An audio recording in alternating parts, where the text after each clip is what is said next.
Hello, I'm Andrea's sister Cynthia. On today's show, we're going to be real about this summer's hottest new social media app. Also, why smell is so powerful. All right, let's start the show. Hello. You're listening to It's Been a Minute from NPR. I'm Andrea Gutierrez. And I'm Elise Hugh. We are your guest hosts this week. And now it's time to be real. Andrea, I always think you're being real. Oh, thank you. I think you're being real too. So real. We're talking about the app. Maybe you've heard of it, maybe you haven't. Either way, it's getting all kinds of attention this summer, and it's called BeReal. The name kind of says it all, right? The promise is authenticity. At least I'm going to be honest. I've been hearing about BeReal all summer, but I haven't actually downloaded it yet. Okay, it's worth a shot. So how about you go do that, and I'll take it from here. All right. See you later. So for those of y'all who haven't heard of it, let me break it down.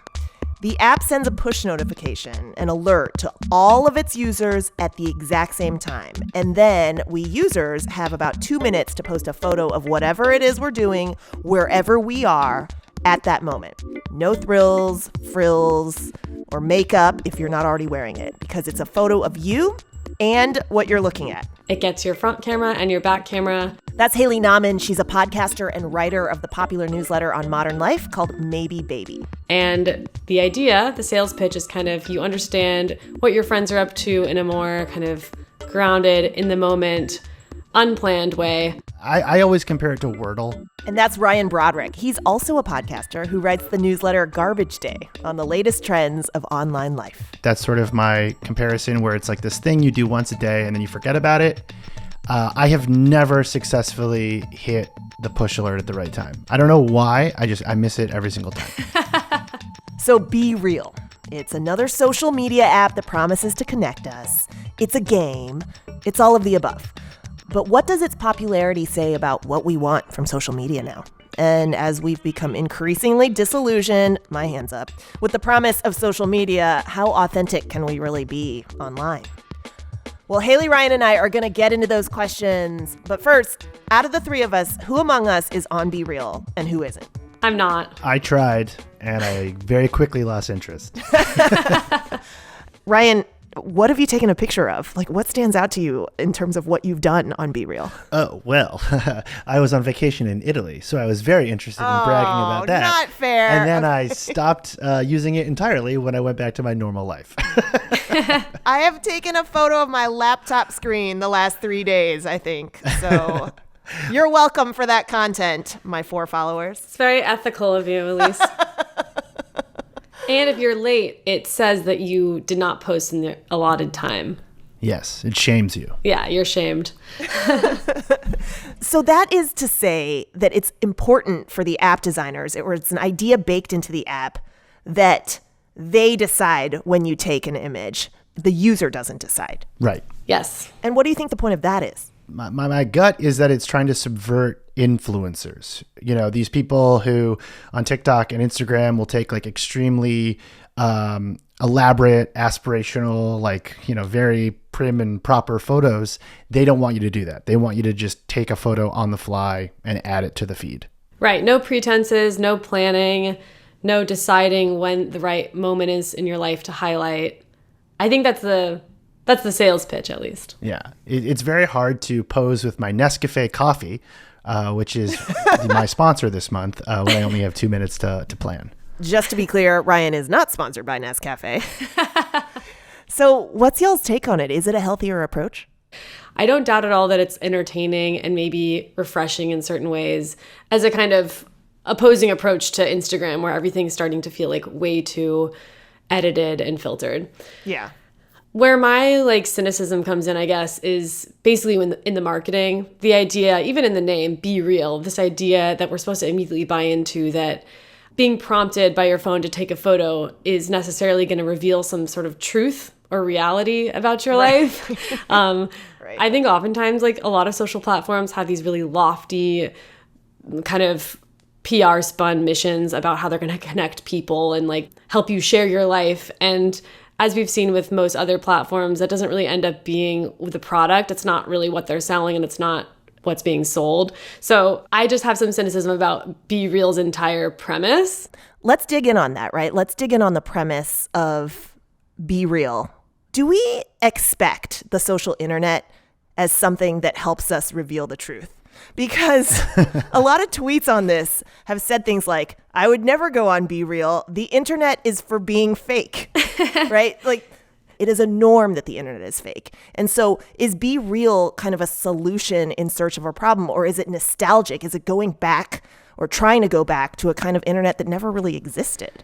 Well, I do think it's like very interesting. I hadn't thought about this until I was doing interviews for a piece on BeReal, and like a young woman I was talking to mentioned this, where yes, BeReal is authentic, quote unquote, but it can be very toxic when people are glamorous on it. It's almost worse. The person I was talking to sort of described it as this feeling of like discovering your friends are actually much wealthier than you, or more interesting, or less boring, less boring. And it is this interesting way of, you're flipping the idea of like everyone's a celebrity on Instagram and Instagram is your personal reality show.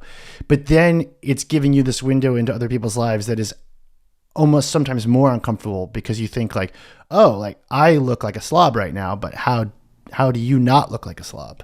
I asked my subscribers recently who use BeReal how they felt about the app experience. And a lot of people said that they've noticed the competitiveness starting to sneak into it like so quickly. They said that they're scrambling to take an aesthetic photo in two minutes. Like they're already subverting the entire premise. And like as their circles are getting wider on BeReal, it's no longer kind of the fun, intimate thing it started as. And it's funny that so quickly with the app's popularity, the rise in popularity, it's kind of caving to all the pitfalls of the other apps that it was supposedly... the same tendencies, right? BeReal, which is supposed to have no aesthetic. Like the whole point is for it to just not be gamified somehow, is already being gamified. Is that what you're saying? Yeah, exactly. I mean, and even if nobody figured out how to gamify it, it would still be sort of random, right? It's coming at a random time. It might catch you at a boring moment or a more interesting moment. You have no control over that.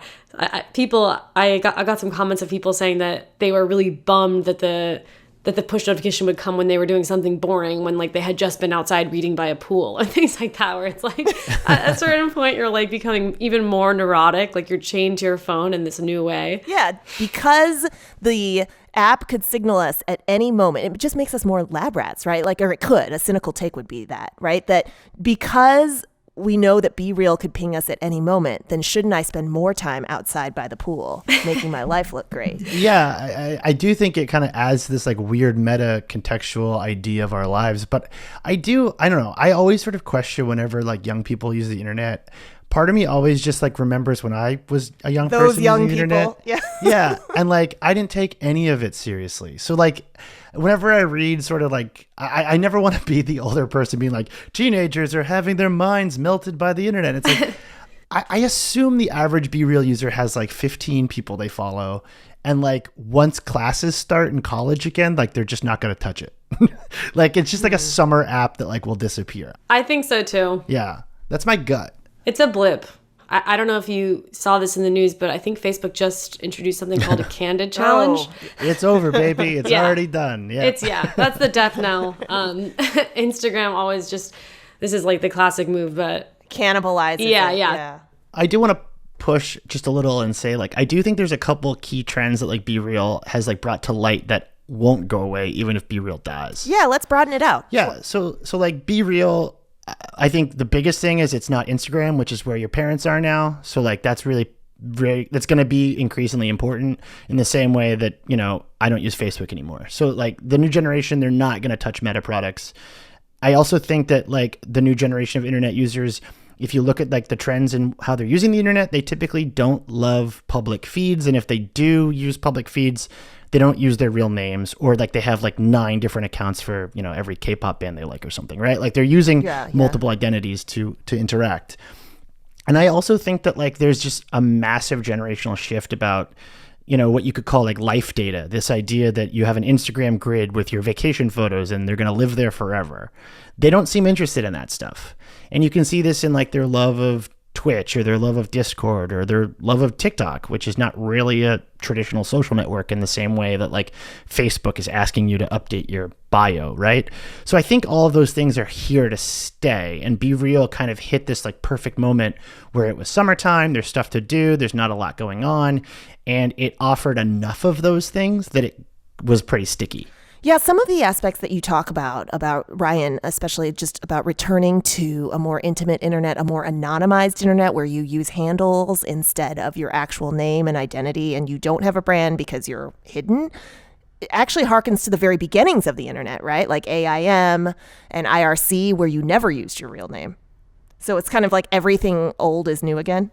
Life is a circle. Right. Yeah. It's it always just, it's the 15-year rule, right? But I do think that like BeReal does tap into this idea of like the internet is something you experience with like the closest 20 people in your life, which is very like it goes very against the millennial idea of like, I'm verified on Twitter and here's my LinkedIn.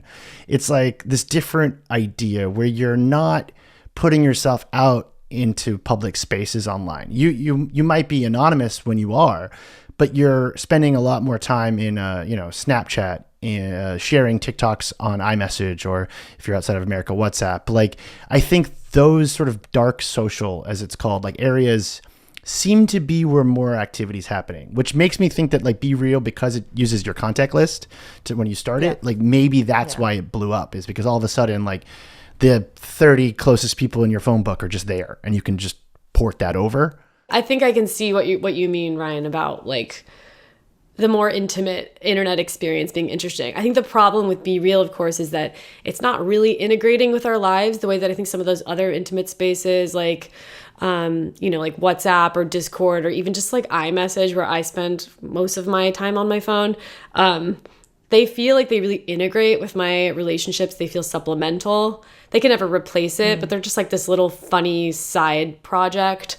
Whereas BeReal feels like it's kind of forcing itself into your life in a way that doesn't feel sustainable. Yeah, I agree. So the broad question is, can social media meaningfully help humans connect as it promises? I think absolutely. I am optimistic. I think it is good. And I think the major issue that we have right now is that there's like 5 companies, they run the internet, and the way that we feel using the internet would be the same way we felt if, we only had a Walmart to go to in our town. It would be the same way we felt if instead of public parks, we only had the option between being alone or going to Coachella, right? Like there's no version of the internet that makes good business sense at the moment that emphasizes the local, emphasizes the regional, emphasizes the personal, because it's run by monopolies that want to take away our ability to leave their walled gardens. They want to monopolize our time, our attention, our emotions, our data. But if you like were to close your eyes and think nostalgically about the best times you've had online, chances are you were in some kind of digital environment that had less than 100 people in it. I'm going to guess. It's just human nature. We don't want to be forced to like fight each other in a Hunger Games all day. It's just not fun. And so I am optimistic, though, that, and I kind of pin it on the pandemic where we all had group chats to stay in touch with each other. Yeah, that's true. The pandemic group chats. Yeah, we worked on Zoom and like drank on Zoom and did all those other things. Like we had these local networks we built, and they didn't go away like I thought they would. I sort of thought like, okay, pandemic's quote unquote over, time to go back to the way things were. We're not. So now we've kind of integrated ourselves into the internet in a way that was bound to happen, but I think it just sped up. And right now we're carving out different ways of not feeling insane online, because I think we can all kind of agree that being online is fun and it matters and it drives culture and it makes things interesting. But the big thing we have to fix is the fact that like there are 5 companies, most of which are owned by like weird men dictating how we use the internet. And like, what if that wasn't true? What if it was more local? What if it was more flexible? What if it was more natural? I think we keep turning to tech to like, we've often seen it as like sort of this parallel to the physical world. Like we could have representations of all these things on the internet, right? Like magazines became websites, clubhouses or clubs became like chat rooms. Like we really were trying to create these digital analogs for everything. And what we've come to with social media and social platforms is just this attempt to commodify like human connection. And we keep trying to do it in interesting and new ways. And, in higher fidelity ways with like Meta. And I think what we're failing to see is that there is basically a flaw in this entire project. These digital landscapes, they're too literal and objective. They're too two-dimensional to really capture humanity. And they keep sort of spiraling us down a path that doesn't really feel like it's building towards anything meaningful, at least to me. Your vision, Ryan, of the internet being like more hyper-local does appeal to me, but I still think that I still wish, I guess, that we had more minds who were looking to create or solve for like social problems offline, or at least using technology more as a sort of tool than a kind of end environment, if that makes sense. Yeah, I hear you there. In the meantime, we will be watching for the demise or the acquisition of BeReal. Yeah. Thank you so much, Haley and Ryan. Would y'all be down to stick around and play a game with me? Absolutely. I'm in. All right, you sound so excited. Coming up, Who Said That?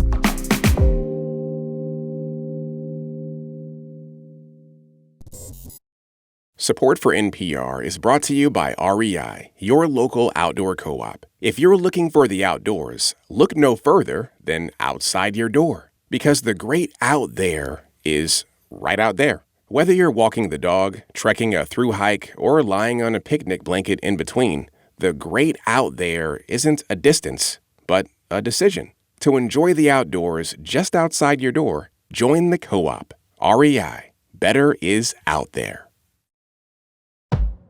All right, and we are back to play a game called Who Said That? I'm nervous. Here's how it works. I will share a quote with you that you might have heard in the news this week, and you can guess either who said that or what it's about. There's no buzzers. You just yell out the answer. And as usual, you win nothing. 0 prizes, just bragging rights. All right. Excellent. Perfect. I'm ready. Okay, here's the first quote. Fill in the blank. For he knew the cold truth. The only thing that could tear down blank was itself.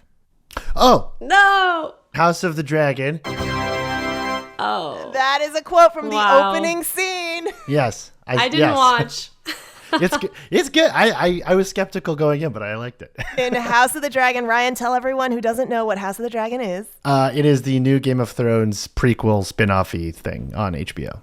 Very divisive on Twitter, I'm seeing. Yes. Super divisive. Twitter, one of the places where Haley still kind of hangs out in social media.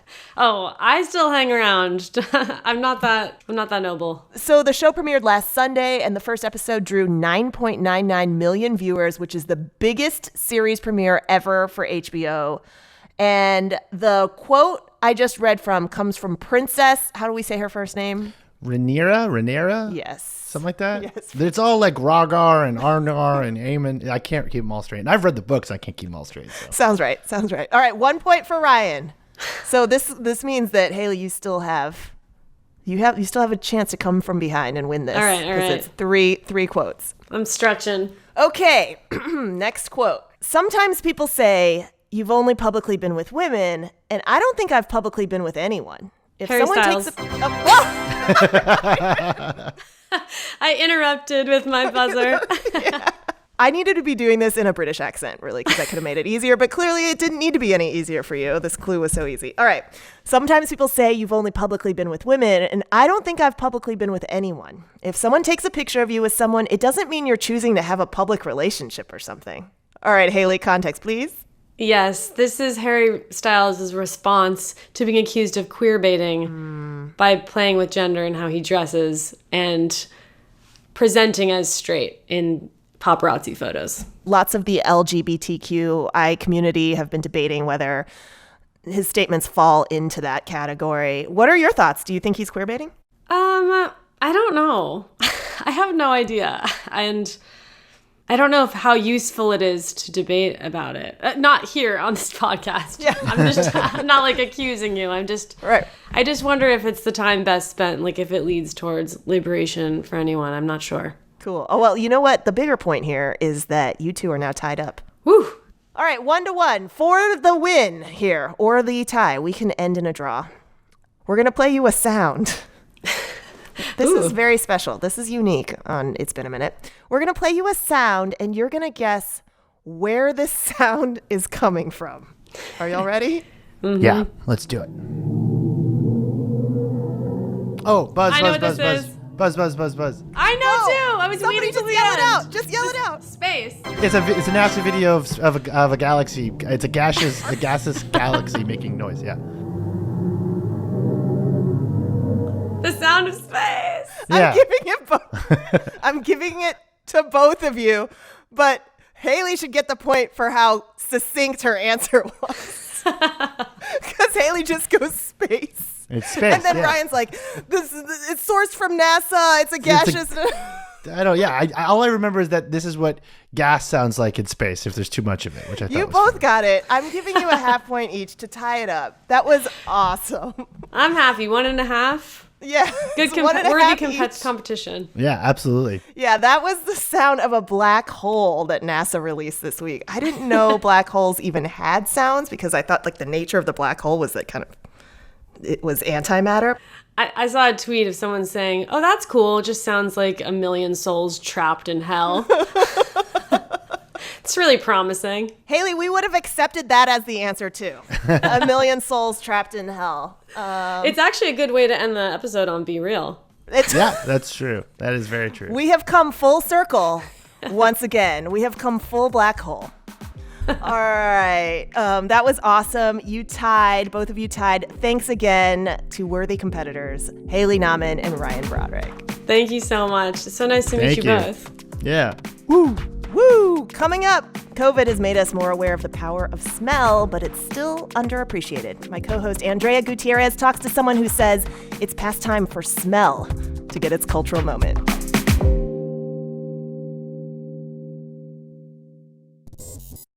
This message comes from NPR sponsor BetterHelp Therapy Online. Therapist Joy Berkheimer is one of the facilitators of Groupinars, a new BetterHelp therapy offering that allows clients to explore their mental health through an educational lens. She discusses how these sessions can help people better understand themselves. Our Groupinars are definitely validating for you knowing you have something going on that's not uncommon. It's not just you. Maybe you are a highly sensitive person and you recognize why you get poked by different things, and you also get worksheets and different attachments so you can use them right away to start to make changes. One, I feel better for me, but I'm also educated on explaining to other people who I am. I can tell my family that no, I'm not just nervous. I have this going on, and I know how to make it better, and I know how you can support me in making it better. To get 10% off your first month of online therapy, go to betterhelp.com/minute. You're listening to It's Been a Minute from NPR. I'm Elise Hu. And I'm Andrea Gutierrez. Elise, I don't know about you, but this time of year is always oddly emotional for me. Huh, why is that? Well, fall is right around the corner. School is starting. Yeah. And especially here in Southern California, where I'm from, there's a particular smell that marks this time. One that screams first day of school.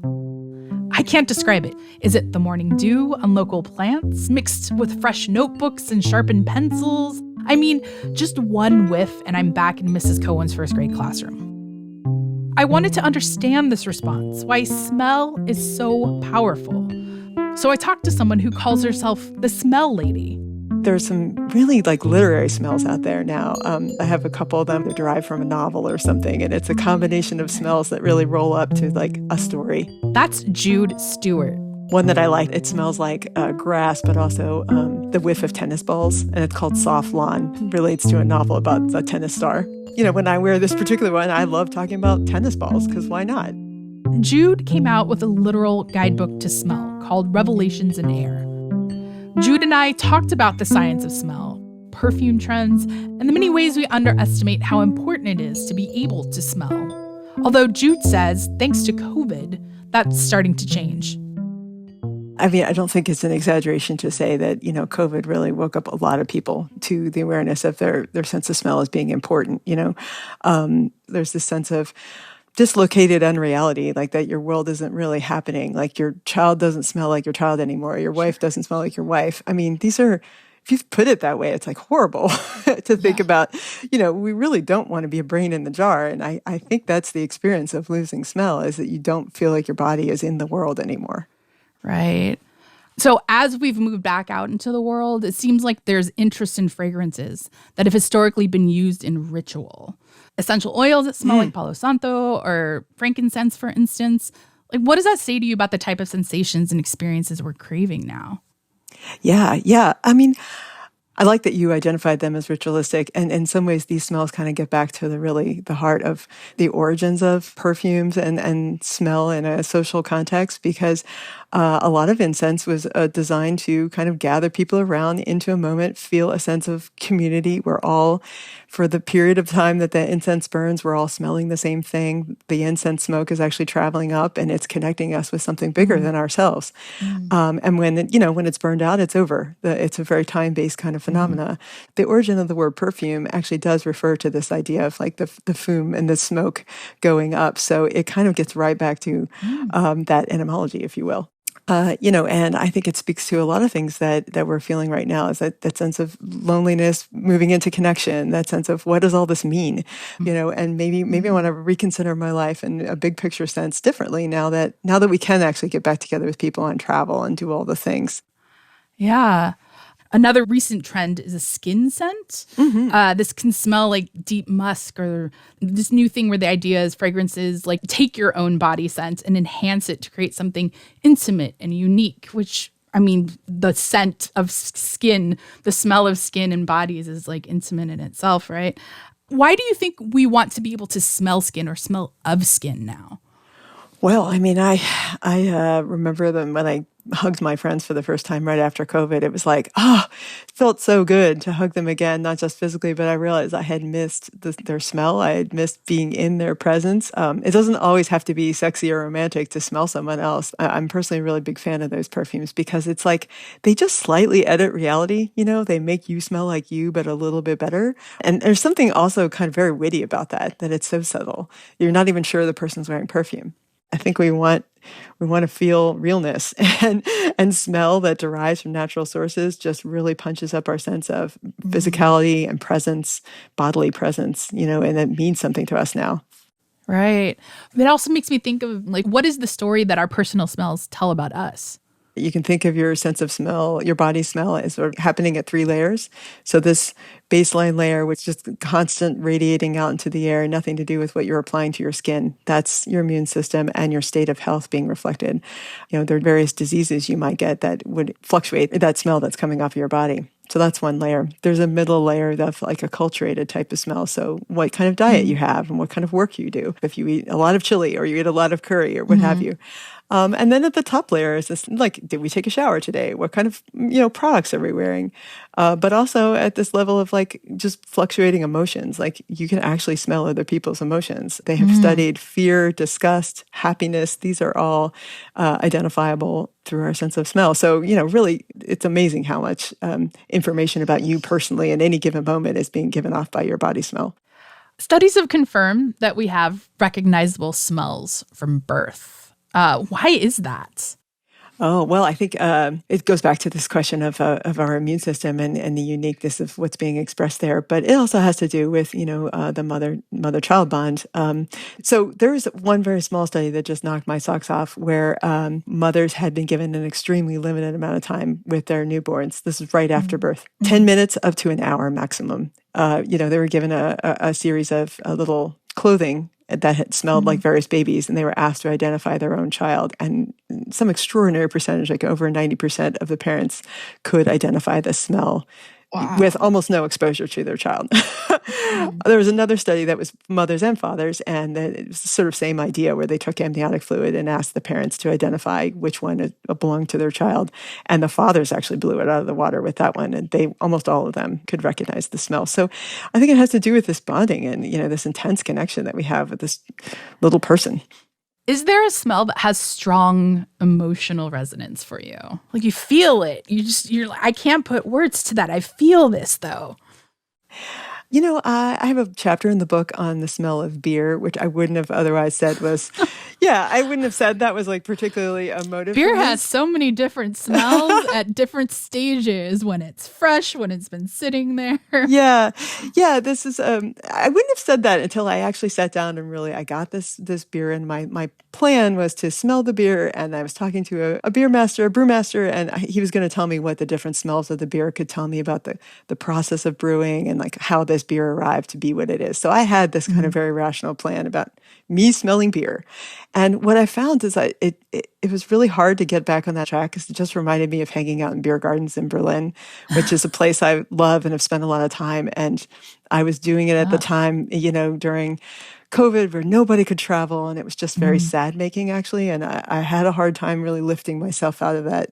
Scent can unlock all these memories and these, and obviously with memories, emotions. Why do we have such powerful emotions tied to smell? Every time you encounter a new smell, on some level, you are deciding, is this a threat or is it an opportunity? So you're making very swift judgments. And, if you get sick of a particular smell, you're never going to want to eat that again. You will never be convinced, however delicious, to eat that thing again. So emotion is bound up in it. Our other senses, they generally travel through a part of the brain that's called the thalamus, which is part of our new brain. Smell goes right up your nose, and then it interacts with your brain at the level of olfactory bulbs. And those are very closely tied in with the amygdala and hippocampus. So part of the reason why we can't put words, or it's difficult to put words to smells, is because the language centers of the brain are not part of this process. But the emotion centers and the memory centers are very closely tied with smells. It's almost upsetting how vivid and instant it is. It's like teleportation. Is there anything interesting to you right now about smell science or smell technology? Like how are new developments different or better than, say, smell-o-vision of years past? Oh, smell-o-vision, yes. Well, see, I just wrote an article arguing for smells in virtual reality. So that was a fun thing to research. Smells can't really be transmitted on the internet. Basically, you have to smell an actual smelly thing, and it has to be in front of your nose for you to experience that. So you're inherently limited in how many smells you're going to have if they're going to be part of a VR headset, for example. That said, there's some interesting kind of hacks that you can do to either expand on the possible smells or just make the smells more immersive and really deepen an experience. I talked to a researcher named Jas Brooks at the University of Chicago, and they were telling me about some work that they'd done around the trigeminal nerve. It's a bunch of nerves that we have in our face. This nerve senses temperature as well as smell. So when you smell eucalyptus and it seems kind of cold, that's your trigeminal nerve sort of reacting to the temperature quality of the smell. So you can use that and manipulate that in different settings to, if you're in a snowy landscape in the VR situation, if you smell a little whiff of peppermint or eucalyptus, it will make you feel colder. So it's smell on the one hand, but on the other hand, it's providing a deeper dimensionality for the whole experience, kind of a fun little hack, So that one I enjoyed quite a lot. Yeah. I think of Dr. Bronner's peppermint. You got to be careful with that one. Yeah. Because you feel that prickling kind of coolness of that one. Yeah. You don't want to use it in all situations. It's true. So when it comes to fragrances, especially, we talk about natural and synthetic smells. This is something of special interest to me. I love all kinds of scents, but I'm very sensitive to synthetic fragrance. I get headaches. I don't feel well, especially a lot of times it'll just be really overbearing to me. Yeah, I mean, it's real. There's a condition called hyperosmia, which is this extreme sensitivity to smell. And a lot of people experience it during pregnancy, but, for other people, it's more of a enduring thing. And, it can produce migraines, and it has lots of real effects for people. I always have to check labels for the words fragrance or parfum, so I could keep looking for something without them. How do we actually define those terms, natural and synthetic? Oh, that's a great question. So if you create a jasmine, molecule in the lab and you get one from an actual flower, the molecules are going to be identical. They're going to be exactly the same. The question is, though, the molecules from the flower, there will be many different molecules. And did you get enough of the representative molecules to truly represent the fragrance of the flower? And just to make that more complex, flowers release smells all day long, depending on what kind of like bees they're trying to attract or insects. So, if you're really very nuanced, as perfumers often are, they might know that the smell in the morning is different from the afternoon or evening. There's many different molecules. So you might be sensing more than anything the incompleteness of this approximation in the lab. But, what's interesting is that there are actually lab-invented molecules that have never existed that we can smell. I found that to be so amazing. Oh, wow. You can make them in the lab and you can smell them with your nose. So something that doesn't exist in nature already. Yeah. I have a perfume that's called Molecule 5, and it's entirely like a lab invented, synthetic molecule. I mean, I hope that since you have it as a perfume you have, does it smell good? What does it smell like? Is there anything that you can compare it to? Oh, okay. It smells like, I would say like a kind of a dead lily shading into smoke. It's sort of this very overblown, flowery smell. And I like so specific. I know. I like how weird it is. People are like, what is that? And you're like, this is one molecule that did not exist until 1976 or what have you. I forget the exact year, but your mind kind of fills in some reference of what it must be. And I find that kind of cool. Mm-hmm. But it also makes me think of there's this issue here, especially in Southern California, where there are people poaching white sage in the wild. There's this great LA Times article that really goes into depth about it. Poachers are endangering the plant so they can sell bundles for smudging online, on social media, whatnot.